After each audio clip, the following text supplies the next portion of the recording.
Okay, so there's a little bit of red left, but not bad. And what you're going to find is this part in the back is cooking quicker than this part in the front. So I just keep rotating. And that happens on all stoves. Nothing cooks. This is a lot harder to do with one hand than you think. Nothing cooks evenly on all stovetops. It's just the way the world is. Just get used to it. So I'm going to deglaze my stew. And it's going to cook for a couple hours, so I know the rest of it was going to cook down.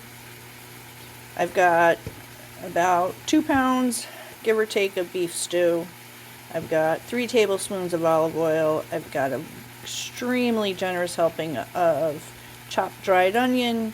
I've got an extremely generous helping of parsley, and I've got a extremely generous helping of a salt-free garlic and herb seasoning, and salt and pepper, of course. I tend to do salt-free because I like to add my own salt and pepper, and I don't want it to be too salty.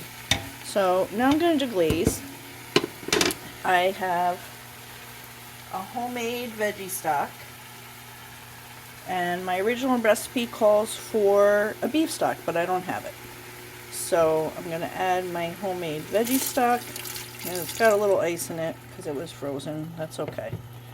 And I'm going to deglaze, which I'm going to take some of the liquid and I'm going to scrape any of the brown bits.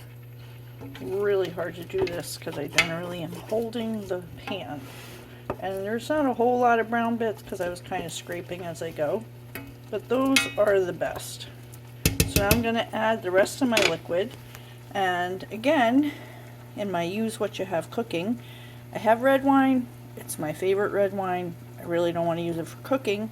So today, we're going to use beer. And beer is great too. Beer adds an amazing flavor. So don't be afraid to try something new. You know, the way I look at it is if it stinks, we throw it out, we get pizza. That's okay too. Okay, this smells amazing with the beer. So I added my carrots and I added my whole bag of whole potatoes. Sometimes I cut them, sometimes I don't. This is fine. This is not a big deal. They will fall apart by the time they're done cooking. And now I'm going to let it simmer covered in low heat out of setting of 10 on my oven. I have it at a 3. So yeah, just let it go. And I'll check on it in about an hour and let you know.